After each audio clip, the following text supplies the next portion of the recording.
Bandeko balandi MKTV News. Mbote bisika bozwami, mbote na bino mingi, Nzambe abatela bino, Nzambe azongisela bino ya ebele na bavi na bino.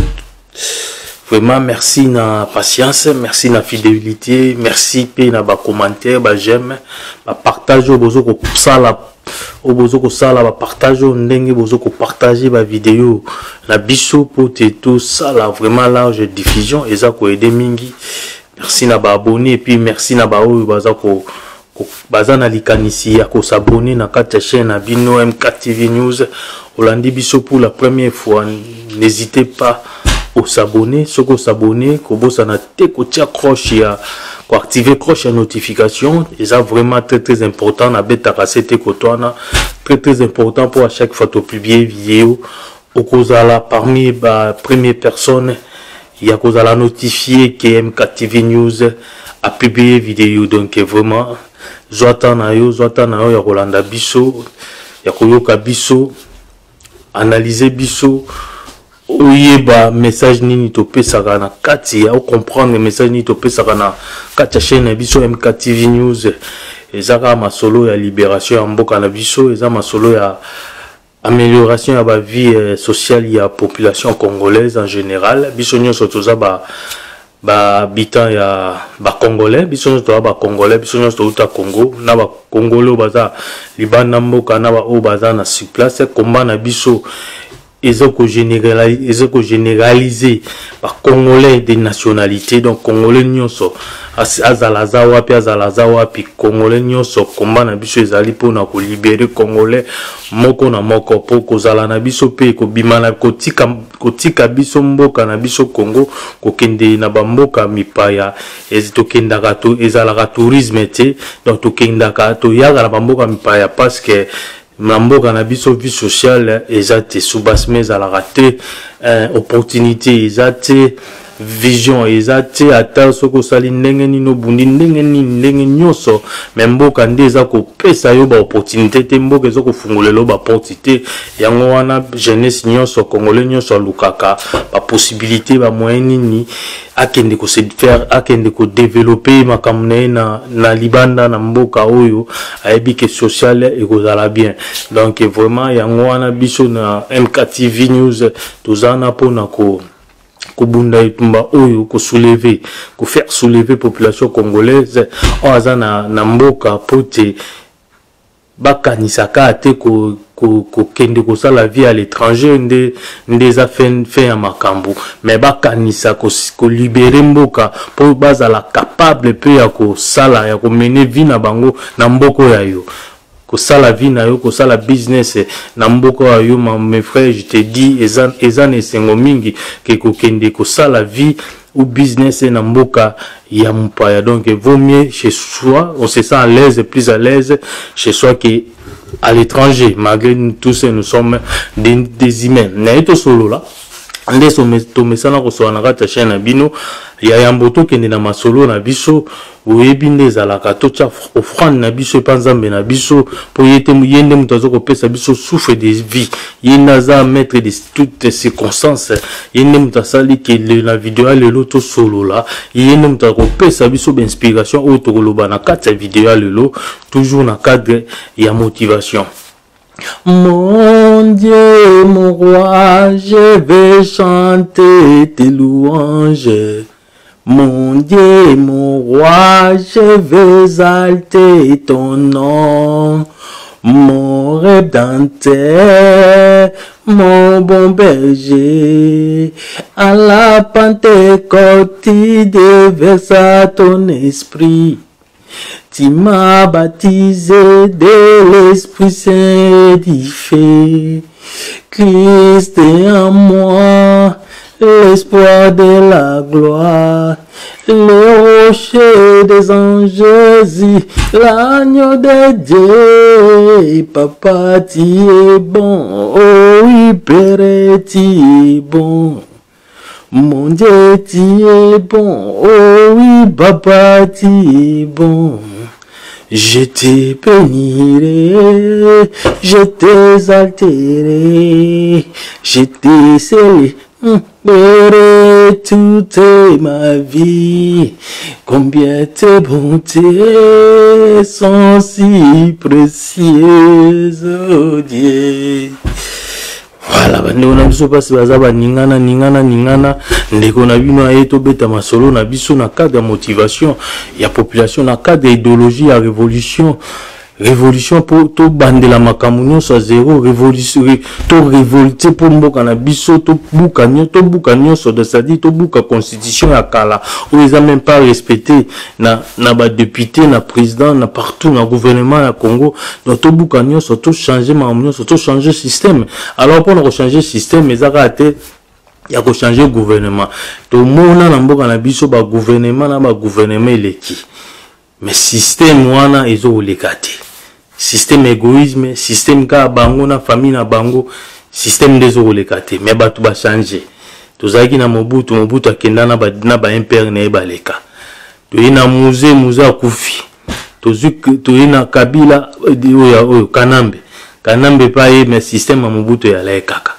système Mobutu ezeka ba député batala ka bango basimba ba intouchable balinga balobela bango to sali bo bakangi okebo système ya leka bango kamba bazala bien bango kana ba famille na bango bazala bien bango kana basimba ba millions balkei to na IDPS système ezara les mêmes donc système indezo changer té c'est ça problème c'est ça problème sur ya batuté problème c'est comme il faut tout changer système faut attaquer maintenant les systèmes système on égoïsme système on batu balingi ka bango na système d'influence bato balingi balobela bango te soko lobeli bango justice et tala wana igrimation et salut pour des basala ke bakangiso munoko système on ande il faut tout bundela alors pour changer le système. Donc, il faut tout ça là, système un queer. Système on est queer à la révolution. Système est queer à Kakanare. Système est queer à n'a pas vote à politicien à parlement. Jamais. Parce que bon, on est basé à promoteur ya système. Il y a mauvais système na katamboka ba politicien de ba promoteur. Ba on est ba pesa ka ba sala que système à mabe wana et déméré parce que c'est logo ba message nango. Tellement bazana place à mitema bango batia mabanga mitema na bango evandaka na ba genou alors na place à mitema batia mabanga kayu misisa soni bakata bango bazara na posa système wana ya kuyiba donc soka komi na gouvernement yepa komoluka ndenge nini na osala po misambongo ndenge nini na osala po asomba mapango voilà soki to tali bien soki to tali to songa no to réfléchir ndenge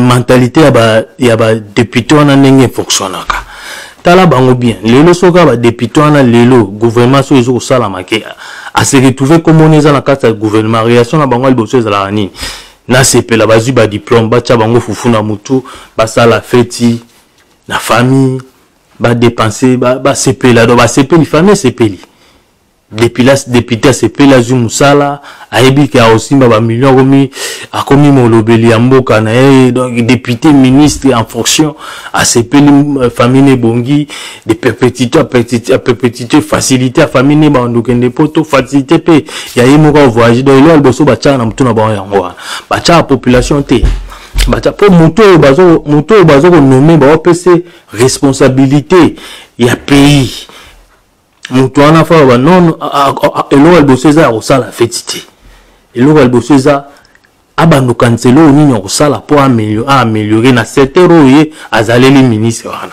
améliorer ça musala ne le ndenge esenge mami mais bango ba sepelaka pourquoi ba sepelaka pourquoi ba sala ba fete avant même ba banda musala avant même ba za l'investir soka komone ba tanga kyango DG seli donc s'il a eu diplôme bon parler foufou s'il donc il y a un système où on a des photos bomayango alors système où on a et bomamaka na révolution kolanda te ba politicien ba ça débat ba changer système ba banda ba débat ko changer système wana et ça la maraté ndeka na oti koloba système wana bango ba politicien ba ko changer on te parce que bango ne ba promoter il y a système mabe wana ba chango en place bango bafunda na raté so mutayibi afunda été so mutayibi ba ko interpeller été donc bango ne ba tia système wana donc eza clic entourage et que ndati na justice ya mboka que non bango ba koyibana ye ministre koyibana ake akateli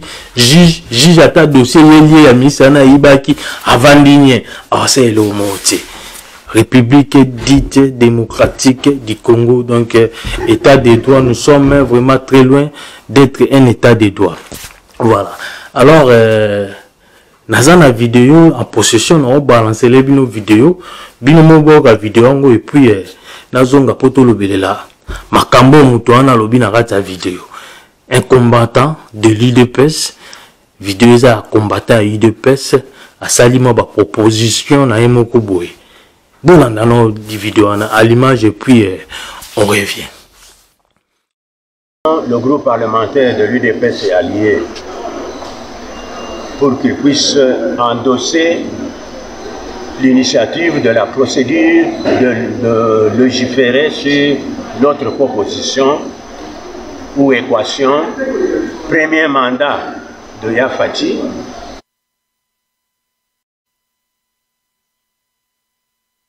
RDC. Voilà l'objet de la lettre. Donc nous demandons à l'Assemblée nationale, aux honorables députés nationaux, de confirmer ce qu'ils ont posé en acte, selon l'article 114 de la Constitution, de le confirmer par une loi, une motion ou une résolution, selon les cas. Mais nous pensons que ce sera une résolution. Donc nous avons fait d'ailleurs un projet que nous avons mis en annexe. Qu'est-ce qui vous motive à entamer une telle démarche? Je l'avais dit et je le répète, le président de la République, en prenant le peuple à témoin, avait dit dans les 4 langues nationales, Kazi Inanza, Musala et Bandi, Kisalo Mebanda, Mujimu Wabangi. Et le peuple congolais s'est demandé,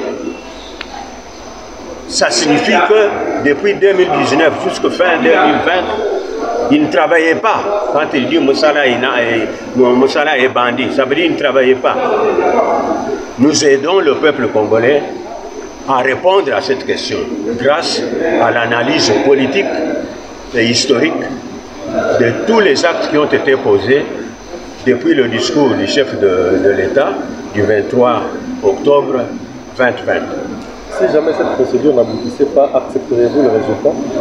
Pourquoi la procédure? Vous avez déjà lu la lettre ouverte dont nous parlons.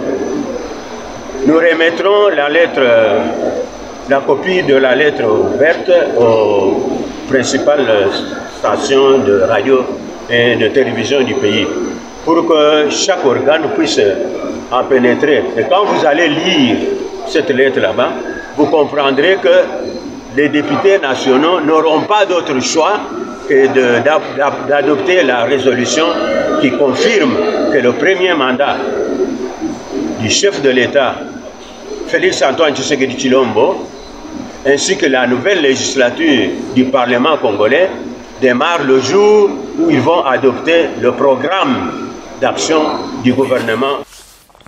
Voilà, mes frères, Bouti Rolanda, combattant, il y a UDPS, la déclaration, il y a sali, la proposition, il y a au sala. Aujourd'hui, on a dit que la population congolaise, elle n'a pas si mal ensemble. Elle n'a pas si meilleur, tellement fanatique, il y a Moutou. À Bossani, non, il faut aimer Mboka. En attendant, il y a Papa Mkolo, en sala, la proposition, on a que notre président de la République. Aza contre yende mutu asali déclare non eza mutu combattant IDPS mais faut tout le bilan parce que ça va bloquer ça la mentalité à battre ça dit soki bimi déjà na mutu moko azi courage asala yango pe interview na vidéo tamboli c'est-à-dire les élèves qui ont déjà na ba combattant entre ba combattant na nous toki yango na monoko moko déclaration à bongo na toki na ba cadre IDPS mais ba combattant déjà peut-être ils ont circuler dans la carte. Comment un Congolais a souffrir?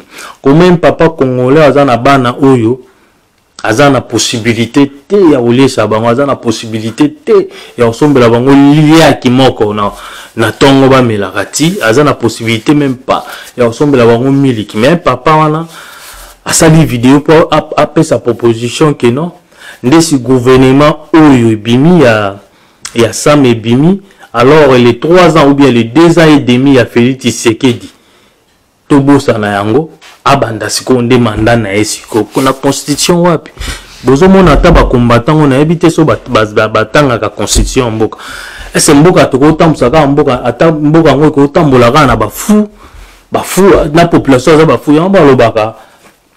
La population mérite les dirigeants qu'ils ont. La population mérite les dirigeants bazanango. Tozan ba dirigeants ma bongo parce que biso pe population toza bongo. Comment on réfléchir na sens wana que non 2 ans et demi oyo asalaki tobosa na yango eleka na yango alors mandat na ebanda kaka ndenge gouvernement o baoti ko sala ebimi mandat Tshisekedi ya Félix Tshisekedi banda esu wana tala niveau congolais donc congolais lingi na continuer sous ko souffrir on l'a poussé que non il faut to continuer quand na mandat ne assez continuer tikali 2 ans pour tout ça la élection so que l'élection que ça la so que kozalana il y aurait glissement to éviter tout ça la élection pour tout à la so makambu et ba vie na biso ko améliorer papa na vie neza bien te nda sala qui combattant na IDPS il a un salaire aso mo ka mawate tanga osa aso le ka sala ba proposition modèle wana aso mo ka mawate vraiment comment ko sa ba proposition modèle wana comment c'est que c'est le zo ko lobama déjà et on c'est le système dictature il y a un peu ezozonga donc tant bato un peu bazoki pouvoir ba moneka fo bangoneka bazala wana alors IDPS combattait contre le système mais le IDPS yemo Kabila zu IDPS aussi combattait contre le système parce que c'est le même système où il y a un peu et Kiti na Kabila Kabila IDPS a combattre le système wana alors IDPS lelo azu il n'est pas commis que ça le système wana. Et on a dit faut combattre le système. Alors pour faire tomber un système, le système d'un tout un pays, il faut une révolution. Donc il faut population à téléma. Population de a décidé non trop c'est trop. Donc quoi ici système wana quoi na lobaka. Meilleure solution c'est la seule et la meilleure solution c'est la révolution.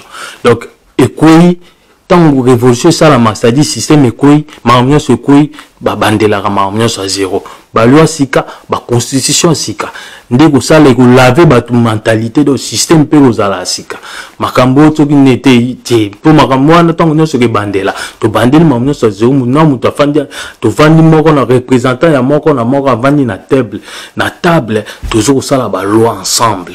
Non, tout bando copé ba loi bambo kamsu ya ba France ba Belgique non tout ça ma ba loi na biso tant que ba africain to sali ma constitution na biso tant que ba africain to tchema ba barrière respecter yo ibimbo mongo l'état condamné à mort vani kuna na prison condamné à mort ya ko beta ta ya ko choma ya pendaison comme ça bilo wana za l'appliquer desina ba Chine wana ba iba mbongo à l'état te yo ibi mbongo à l'état au gouvernement condamné à mort pour mbongo à l'état ko simba te dos pour to arriver au sala ngo yango to belela la population ngo to belela na jeunesse à se prendre à charge jeunesse azo sentir ba chaîne kangi jeunesse azo mona ndeni a se libérer te na passion azana ngo jeunesse azoko aza désespéré a mona vie future na été azana opportunité te akomo ko bima baride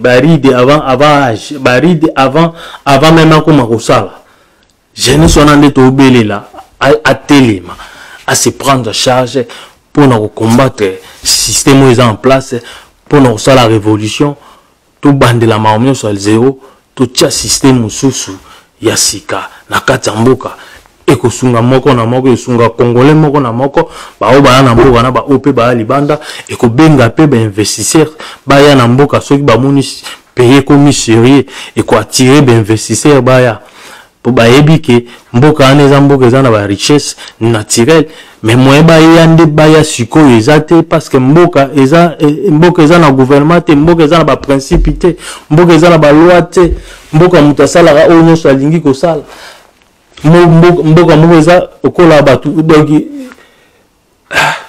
ekola mbuma soka li oto donc na yebite ko banda na président kitana ba député nyonso wana ba ola sabiso maturité politique te ba ola sabiso amour de la patrie te ba ola sabiso babilo wana te ba ola sabiso unité ya mboka te ba ola sabiso état te tozomona mboka te parce que tozomona ngote soki guerre eza côté kuna guerre ezaka côté kuna to mona ba réaction ya ba député te tozomona ba pesa ba député ba obeta maboko na mesa te ba sala ba grand débat ba mboka misusu atana ba mboka misusu Afrique que baza occupé ou bien guerre eza quelque part ba débat na parlement il faut à la sujet na bango ya chaque jour et non nous sommes attaqués on doit finir l'affaire. Il faut à la sujet chaque jour na parlement et puis il faut à la sujet headline de baloba en français en anglais headline il y a une journal chaque jour il faut le caca chaque jour il faut message là à la population au ba éviter population les restes la population congolaise non mboka nso za na il faut message les caca chaque jour la chaîne nationale chaque jour na atanga ba chaîne mikim ko za na mboka atanga ba chaîne sur ba YouTube il faut pas laisser un message wana ya guerre na est chaque jour c'est ça c'est ce qui se passe dans ba pays mususu que baza attaquer Tolanda bango ba pays ko ba France ba terroriste ka moko ka jorombo mona news bon mon information quand il y a terroriste là que bando la moi qui butu lobby nango ba lobelango to ba pandi message dans français moko moko na mutu moko moko vanda na France na monde atie mobimba mais biso babilo ko zo leka te chaîne nationale eko publier te ba chaîne mike za na mboka na biso eko publier te ba chaîne privée eko na bengo mike te ba kanza kwa na zo denikango ba chaîne privée eko publier des informations te ba jeune na biso mikolo ba chroniqueur na biso ba youtubeur ba internaute ba ko publier te ba ko lobela ngote OK faut ça la sujet du jour sujet du jour il y a congolais chaque jour faut les caca et puis faut ça la débat il y a ba député na parlement chaque jour pour mboka les occupés on va pas commencer à passer le temps juste pour tout banda ko luka ndenge misu to ko sala pour tout baksa ba député bazanga et les ka kito le non ça c'est faire passer du temps tout bazoko kufa kuna batu bazoko kufa pourquoi pas ba député ba déclarer ba droit na bon ndeba expliquer qui ba na raison ça reste que 2 ans et tika di 2 ans mandat to que na ba élection patienter 2 ans que ne mbambo patienter botika il y a juma amnaye as basali gouvernement na bino obino boza contacter problème ezate soit démocratique ndenge bo lo wana la démocratie boza la démocratique et puis boza la calme, il ne reste que 2 ans. C'est comme ça si vous voulez punir. La politique, c'est de punir un président ou un député. Et ça, c'est simple. Bon, c'est la belle élection. Mais l'élection, il y a un pour punir bango. Population, l'élection, il y a un pour voter bango, pour punir bango. Et c'est simple. Et c'est simple. Et c'est simple. Il y a tant à salir l'union sacrée de la nation. Mettons, député, député va représenter la nation. Député dans chaque province, 26 provinces et République démocratique, il faut ça la représenter parce que c'est l'union sacrée de la nation. Alors, ceux qui sont président, ministre, ils n'ont pas pu penser à ça. Et on a quelque part, il faut voir et regarder aussi les réalités, plutôt qu'on nous l'obéit la paix, la vérité, ou bien qu'on qualifier tout le monde. Les dans le gouvernement, un gouvernement de warriors, il faut tout on a déjà ba trace, indice que bateau ba warrior ou bien muto après ça on combo gouvernement ba warrior, il ministre ça ma yem ta pesa que gouvernement et na président ba pesa qui combo bazo ko nommer gouvernement ba warrior ba on photo mon indice qui so ba on mi balé en tête pour ministre et na président so ba on mi balé ba warrior non tout le monde a indice. Tout le monde a dit que soit vous pensez comme gouvernement de warriors suite à ma boumnabino, vous avez warriors et eux satisfaire ma boumnabino, il y a un député ba warrior ou ba gouvernement ba warrior. Alors les députés va se retrouver ou soit ma province ou sous bazar représenté dans le gouvernement. Ça reste que c'est 2 ans. C'est ça la politique tika. 2 ans vous faites contre campagne. Bokena ba province na bino wana ba se retrouver te bazar na bazar représenté bo sali contre campagne élection comme ça vous chassez les hommes là bo bengani bango vous changer président c'est comme ça se passe la politique mais ce bozara na pour ça vous allez représenter. Alors, il y a ministre et le président, bah comprendre, ah, il faut si que, bah, ça va retouche, pour bah, que Sabine, vous allez représenter. C'est-à-dire qu'on va combattre, dans 2023, beaucoup combattre le système, beaucoup combattre l'injustice, parce que vous se retrouvez dans la carte. Vous être dehors pour bien combattre. Vous allez pour bien combattre. Vous allez l'argument, attends la boxe. Si vous continuez à faire souvent il faut aller donc il faut aller pour mieux combattre. Bon, utiliser la campagne d'élection pour population comprend population province de population province représenter au bazar représenter dans le gouvernement il y a union chacun de ce sont des gens compte. Bon voilà, on n'a pas été représenté, alors on doit changer les choses. C'est le même message que je lance aussi à la population. Ceux qui, la population, le courage de révolter pour nous changer le système. Alors on doit punir ces personnes-là. Punir bateau qu'on défendre biso na parlement. Punir bateau to tchoana pour ba kende kolobela mamna biso passe à mai, passe à courant, passe à misala, passe à vie sociale, passe à liki, passe à mafuta, passe à mbongo na ségrégation na mbongo na maboka bateau ezate. To punir ba na era élection. Mais ceux qui battent là, si bazaba receller, ce sont des gens à possible en punition. Bah continuer à kaka, bazana va continuer parce que c'est comme ça. Nous tous ça bandi ko boma. Ils n'auront pas si pratique à Koboma. Abando ko maka ko boma. Donc et comme obsession, et comme une fantaisie. Donc population la biso ba congolais.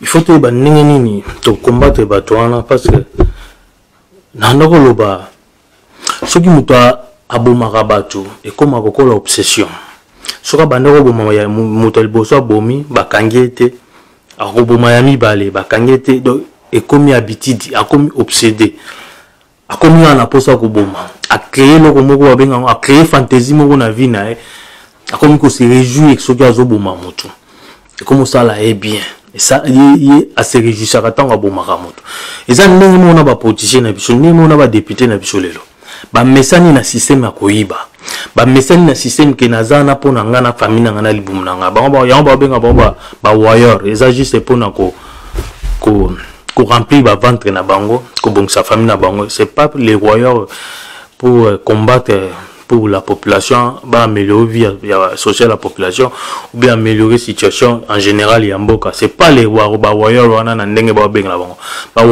ba warriors so tali bango ba benga na bango pona baza deux fois tes côtés ya ko tondisa mabumu na bango et puis ya ko améliorer situation ya ba vie na bango na ya famille na bango donc ba mesana na système oyiba et comme une fantaisie alors so mutaza na fantaisie mo na vie c'est difficile pour à se séparer na fantaisie ata boye na ba prière ndenge na ndenge akosala 1 mois 2 mois asali rola bosa ni fantaisie ngo alors ba démon ba ndo déranger sous ba oya alors bino boyi biso ki ba démon ba bimaki ba ye ba ka 7 fois plus que au bazaki avant donc